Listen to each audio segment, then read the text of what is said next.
বাগদিপাড়ার ডাংপুকুরের ঘাট। পুরাকালের কোন লোকমান্য জমিদার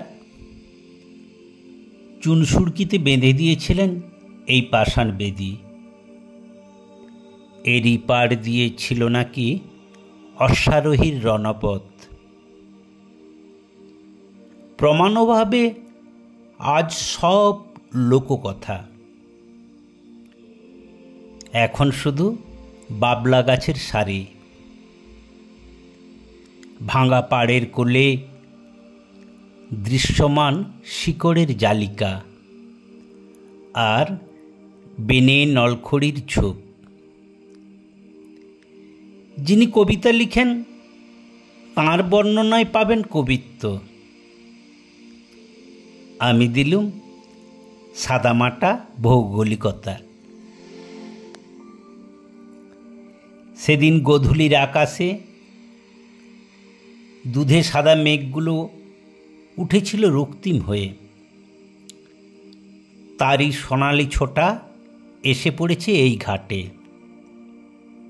আর পা দুলিয়ে গল্প করছে কলম্বির ফুল ছিঁড়তে ছিঁড়তে ওপাড়ার ন্যাপা এপাড়ার মাধবী।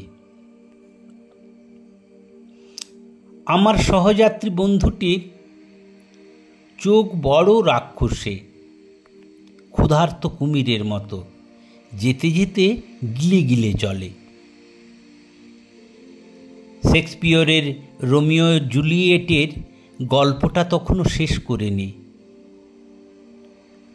অনুভব করলুম শোনার আগ্রহও নেই। যেই থামা অমনি হঠাৎ প্রশ্ন, আচ্ছা অত কথা পায় কোথা?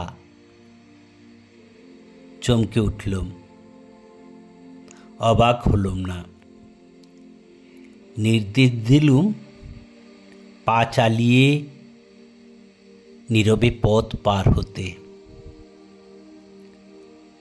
জবাব দিলুম, একটি কথাও কথার কথা নয়। এ প্রবহমান প্রকৃতির বাক্যলাপ। গুপ্তধন লুকোনো রয়েছে কত গভীরে। যুগ যুগ ধরে শুনে এসেছে তার আবিষ্কারের ইতিহাস। লক্ষ লক্ষ মাইল সোপান ছাওয়া পথের মতো পথ।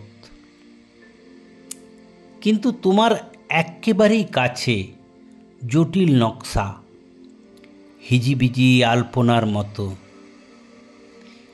গুনিয়া ধরে যতই মেলাতে চাও তত যেন দূরে।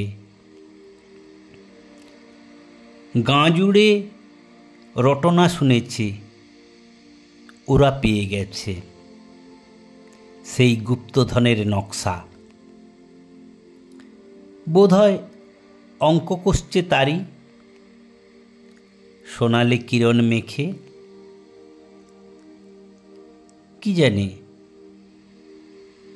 ও কেন দীর্ঘশ্বাস ছেড়ে শুধু বললে মৃত্যুর রহস্যের মতো। তারপর পরদিন প্রাতে থানায় এসে জমা পড়ল দুটি লাশ। হুপিং কাশির টোটকা করতে কেটে নিয়ে যাচ্ছে নিষ্ঠুর লোকটা। ও নাকি ও গাঁয়ের মোড়ল। নেপার মাধবীর জীবন হরণকারী রজ্জুতন্তু। অশ্রুসিক্ত নেপার মাধুরীর বাবা থানায় ঢুকলেন একসাথে, কেসটা হালকা করবে বলে। সাথী এসে আমায় অনুরোধ করলে, বল না মাইরি, সেই নাটকের শেষটা আমি বললুম, একবিংশ শতকে পিছন ফিরে তাকাবো কেনে? ও অবাক মিশ্রিত চোখ দুটোকে বিস্ফারিত করে বলেছিল,